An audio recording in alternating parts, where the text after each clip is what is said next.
That's great. Consider Jalen and Jacoby your parking spot to fall through like, bruh, man, anytime. It's an honor to be on you guys' show, man. What's up, teammate? It's been too long. Oh, the great Jalen Rose. Thank y'all guys for having me on the show, man. I'm in the group text. Y'all didn't know it, huh? Yo, I got 7 Knicks jerseys on. I usually watch y'all while I'm on my elliptical. Today I'm there hanging out with y'all. Bong bong. Thank you, brothers. You were with the wrong guys. It's all good though. I guess you'll learn your lesson, right? Yo, I be watching y'all every day. Y'all some crazy man.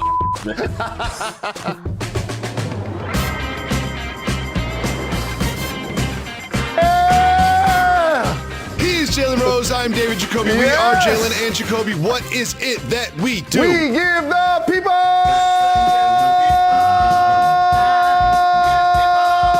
what they want. Football was back last night. It was so good to see the uniforms on television, although none of the superstars were wearing them on the field. But still, there were some very interesting revelations about the future of Dak Prescott and the Cowboys. We'll get to those, but we start, as we have for a few months now, with Aaron Rodgers and his future with the Packers. Remember, they said they were going to review Rodgers' situation after this season. Well, it seems like there's been some more rumors and whispers that if he were to, want to leave the franchise, that the franchise would facilitate that for him. Jalen, this keeps getting stranger and stranger. What is the future for Rodgers this year and moving forward? The bottom line is this is final year playing with the Packers. Now, how he gets from being under center playing quarterback to his next destination, that's going to be the turbulent part. Because if you're the Green Bay Packers, you're not just giving up Aaron Rodgers for nothing. They got to give you a lot in return. And I'm pretty sure there should be at least 20 to 23 teams that are jockeying for positioning right now to not only try to get Aaron Rodgers, but Devontae Adams. It's no secret that they've done well under Matt LaFleur the last couple of years. And I'm rooting for a terrific season out of Green Bay. Their defense is outstanding. Their team is complete. This may be the swan song for Aaron Rodgers to actually win a Super Bowl. What do you think, David Jacoby? I think this is pretty much the opposite of what Giannis Antetokounmpo did in the same state. Giannis had the opportunity to sign before the season started, or let that same contract, be with them after the season was over. What he did is he signed early. Obviously a good move. They won the championship, but it calmed down us in the media from discussing his future. It really just did everything to solidify his commitment to the franchise, which calms down his teammates, calms down us in the media, and just says, I'm going to be here, let's rock and get this championship. Aaron Rodgers is doing the opposite of that. He's like, I'm not going to be here next year. And when you think about the way he's been discussing this, he's not even being shy about it. Let's listen to a very telling comment from him in his latest press conference. And I think we can all understand, Green Bay isn't a huge vacation destination. People are coming here to play with me, to play with our team, and knowing that they can win a championship here. People are coming here to play with me. Good luck, Packers, after I'm gone. Good luck getting those same people to come to this franchise and play, because you're not going to get a chance at the championship, and you're not going to be playing with me. What do you think about those statements? You heard Jeezy the Snowman. If you get jammed up, don't mention my name. That's what he's saying. I'm about to go ball this year. He's the reigning MVP. He's going to try to do what he can to get his squad over the top. But this will be his swan song in Green Bay. Zero gray area. Something tells me this won't be the last time we discuss the future of Aaron Rodgers and the Green Bay Packers. But, Jalen, we had some actual football on the field, the Hall of Fame game between the Cowboys and the Steelers in Canton, Ohio. I don't even know why I was watching this. I can't believe I was watching this. I'm sitting here watching the whole game. They can't score. They can't kick extra points. This was a mess of a football game, but I'm glad I did watch it because they did an interview with Dak Prescott, and he said something I found really interesting. Let's listen to the quarterback of the Cowboys. So now it's just about getting the shoulder behind me, and we're just being cautious. We're taking it day by day. Obviously, it's 5 weeks before season opener, so I've got a lot of time, and I'm gonna use that time to get myself ready for that game. They also talked about the specifics of the shoulder injury. It's the top of the shoulder. It's actually the under part of the shoulder that's hurt. That got me a little concerned if I was a Cowboys fan about how ready he will be for week 1. It don't matter what kind of craftsman or tradesman or athlete you are. When you go into a season and you're already nicked up, banged up, hurt a little bit, it doesn't get better once you start falling on it, once it starts getting hit, once you start having wear and tear. So this is something, Jacoby, I think we're going to need to monitor. But also to protect Dak, they're going to need their offensive line to be stout. They're going to need Ezekiel Elliott to run the football and not have 6 fumbles this year. And so it's got to be a balanced attack. And the defense also has to now improve to take some of the pressure off of the offense. It can't just be Dak drop back and throw 35, 40 times a game. That's not the recipe for their success, in my opinion. While Dak's health is in question, you make a good point. The health of the offensive line was key to some of the problems they had last year, and they seem to be solid coming into week 1 this year. But another thing about this story, Jalen Rose, I watched that game last night. They don't have a lot besides Dak Prescott under center. There's no Andy Dalton wait there to take over the reins. They are not deep at that position. They need Dak to be healthy. They had Andy Dalton last year. That just shows you the importance of Dak. And then he got his big bag this offseason. So I'm anticipating an excellent season by Dak. Jalen, there was a revelation last night that's going to impact this show forever. One thing that's always bothered me about you, whether the Cowboys blow somebody out by 4 touchdowns, lose by 4 touchdowns, every time the Cowboys come up, you bring up a news story that was settled last night. It is time for some broken news. To everyone else, it's breaking news. To Jalen and Jacoby listeners, it's broken news. Jalen, I know this is very important to you. Please take the floor. This Absolutely. is your opportunity. So everybody knows I'm amazing, blue through and through, one up, though, Detroit. However, you know I represent the U to the fullest, and my favorite coach that I never played for is Jimmy Johnson. And he not only won a national championship at the U, but he also won a couple of Super Bowls with the Cowboys. And he helped resurrect their franchise after they let the legend Tom Landry go. And all of this time, you mean to tell me out of spite, my guy can get into the actual Hall of Fame, but not make the Cowboys Ring of Honor? Talk about all-time petty from one of your old school friends that you went to college with. I know they won the Super Bowl with Barry Switzer. That was the gift and the curse for Jerry Jones. That made him believe that he could do it without Jimmy. You can't do it without Jimmy until you put him into the Ring of Honor. And I told you, this would be the curse. He heard me on the show. He exercised the curse. He understands if they're ever going to win the Super Bowl, he had to get his karma right with my guy, Jimmy Johnson, who, by the way, shout to James Brown and Howie Long and the entire crew. Because when I was a young pup in like 2004, 2005, they brought me in the studio. They welcomed me on television. They allowed me to talk NFL. That is my guy right there. He been deserved to get in the Ring of Honor, but I'm happy it's better late than never. You heard it from Jalen Rose. The curse is lifted. Success for the Cowboys is on the horizon because they have finally put Jimmy Johnson in the Ring of Honor. Jalen, much like the Aaron Rodgers story, a superstar, it seems to be at odds with their current franchise, and now it is Ben Simmons. There are reports and rumors that Ben Simmons is not picking up phone calls from the team, not picking up phone calls from his teammates, and there's certain places he does want to go, certain places he doesn't want to go. What do you see with the future of his relationship with the 76ers? So first and foremost, we got to understand something. He flamed out in the playoffs this year and was invisible in the fourth quarter. And so therefore, as a competitor, there's some pain there. And then when your team loses, and obviously Doc goes to the podium, Joel goes to the podium, the fans are booing and jeering, and rightfully so. Their all NBA caliber performer didn't show up. And then the process starts to look like it's over. Because I saw the Toronto Raptors win the East and win the championship. You see that? I saw the Miami Heat win the East. I just saw the Milwaukee Bucks win the East and win the championship. I don't believe they're getting closer to winning the East, even though they had the #1 seed last year. Let me tell you the ways. The Nets are gonna be healthy this year, right?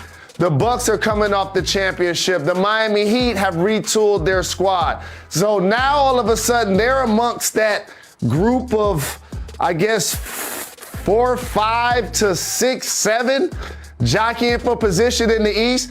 So it's going to be interesting to see how the Sixers play this, because you want to get an all-star level player in return for a great player. And I'm calling Ben Simmons a great player. Like Ben Simmons, he just can't be your primary ball handler and point guard in the half court if he's not going to take shots outside of the paint. That still doesn't mean he's not an incredible talent that I wouldn't want on my squad.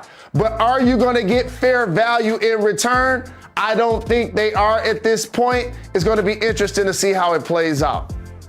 Jalen, I've always loved Ben Simmons' game. I love defenders and I love passers, and he is great at both. Let's not forget, he was second in Defensive Player of the Year voting, #2. So he's basically the second best defender in the entire league.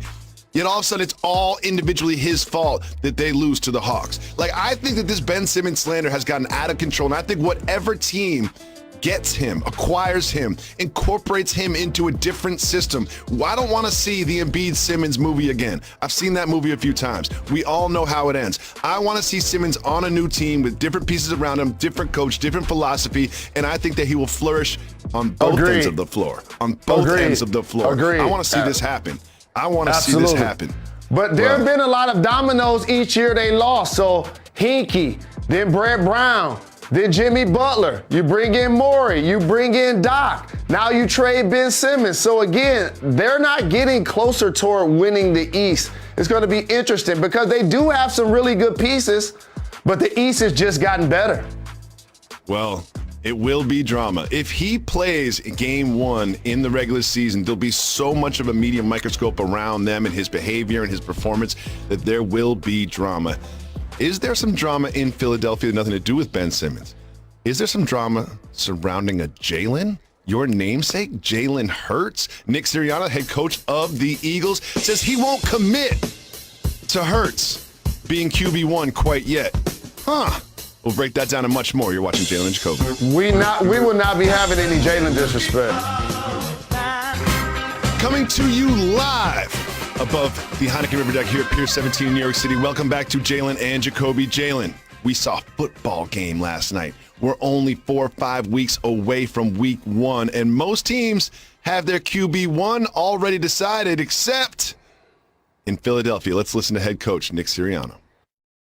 There's just no rush there on having to do that, and we just want him to continue to impress and show like he has, and yeah, we're just not there yet. Okay, Jalen. The other quarterbacks in Philadelphia, just to remind you, are Joe Flacco and Nick Mullins. Some tells me Jalen Hurts should be named the starter for the Eagles. All positions aren't created equal. Didn't you just say the season is about to start in 4 or 5 weeks? Like, I know you come in as the head coach and you like everybody's job is equal. And the backup linebacker got a chance to take over for the starting linebacker. This is the quarterback position, okay? This should and is gonna be Jalen Hurts' job. You know what you should do? Go to the podium and breathe confidence in your young quarterback and breathe confidence into your football team who's not scheduled to win the NFC least this year, okay? You at least want him to continue to improve and build him up. This idea that, we just gonna wait to decide and he's not there yet. He was doing it before you got there. And lastly, I never like to see a Jalen hurt. I know that hurts you to see Jalen Hurts disrespected like this. But one of the things about this particular franchise, Mr. Sirianno, it's always been the Carson Wentz or Foles, and there's Wentz or Hurts. Like, what you need to do is commit to one quarterback, and this settles everything down. And some tells me that he will be the starter week 1 and throughout the season if he can stay healthy. Moving on, Jalen Rose. Seems like free agency is starting to fizzle down, but there's still some impactful moves being made. One to a team that you and I both love. The Charlotte Hornets have acquired Kelly Oubre Jr. What do you think about his fit on that roster? So a lot of your fit has to do with the pace that the team plays with offensively. And when he first got to the Warriors, when you have Steph Curry in the half court, you're going to have a breakneck speed. It's going to be like Manhattan at 12 in the afternoon on a Saturday. It's just like everything's happening, passing, cutting, moving. And so now when he goes to the Hornets, it's going to be more traditional. They play windshield wiper fast because LaMelo Ball continues to make sure the basketball has energy. And so now his offense is going to settle in. His percentages are going to go up. He's going to be a defender and a scorer and a finisher for the Hornets. And again, I'm liking what I'm seeing overall from the Eastern Conference. Every move for each team is not designed to necessarily win Game 7 of the NBA Finals next year. But I'll tell you what, you add Melo to go with Kelly Oubre and the young players that they're continuing to build. You saw how Miles Bridges took a leap and P.J. Washington got a lot better. So I like what they're doing with the Hornets.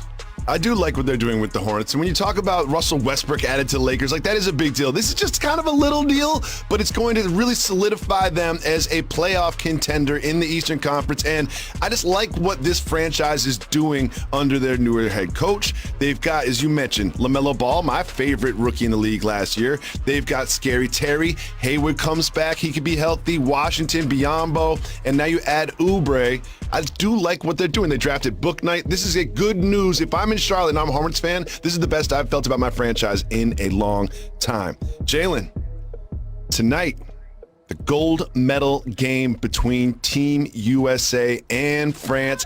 Team USA lost to France early on during this tournament. How in jeopardy do you think they are of losing again in the gold medal game? I think they're in jeopardy, but I want to see us get a gold medal. But again, can somebody guard Evan Fournier? I know a team that has all of the great players that we have, that may seem like a laugher to somebody like you who felt like, man, he joined my Knicks for almost $80 million, but he crushed us in the previous game they beat us. So we got to find a way to slow him down.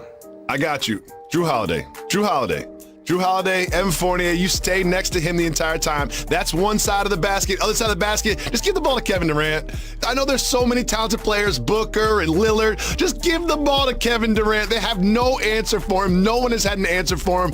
Everybody put your egos aside and say, KD, bring us the gold. Because his gold medal is going to look just like your gold medal if you are one of those other scorers on Team USA. Clear it out. Let it rain, clear it out. Let it rain, clear it out. As we get to the end of free agency, it's time for you and I to sort of take a 3,000-foot look at exactly who are some of the winners, who are some of the most impactful deals, and we will do that right after this on Jalen and Jacoby. Probably 30,000 foot was more appropriate. Welcome back to Jalen and Jacoby. Jalen, it has been a very impactful free agency week. What are some of the biggest roster changes that you think are good for the team? I say the Miami Heat. They signed 4 of their 5 starters, including Duncan Robinson, who's a sniper, Jimmy Butler, to go with Bam Adebayo. Something that really happened under the radar besides picking up Kyle Lowry. They also retained Victor Oladipo for another year as well. So if he could be healthy, I would say the Miami Heat, definitely the winners this week. The other winners, D-Block. There is no winner Jada bigger than the Styles lock and Sheik Luch this week. Absolutely. Jalen, I know it's cliched. It's a very media thing to do, but I got to give it to the Lakers. I absolutely have to give it. They added Carmelo Anthony. Oh, they added that man, Russell Westbrook. And then when everyone's calling him old, They re-signed THT. They bring in Malik Monk for some shooting. They've got Trevor Ariza and Jalen. We also have to mention something that's very important to both of us, and that is a new Nas album tonight. I'll be listening to that. And at some point, I believe Kanye is going to drop an album. I don't know when, but I believe he is going to drop an album. Mr. Rose, how excited are you to listen to these? Shout out to Nas and shout to Hit Boy. Look at you. Look at young Jalen and young Nas.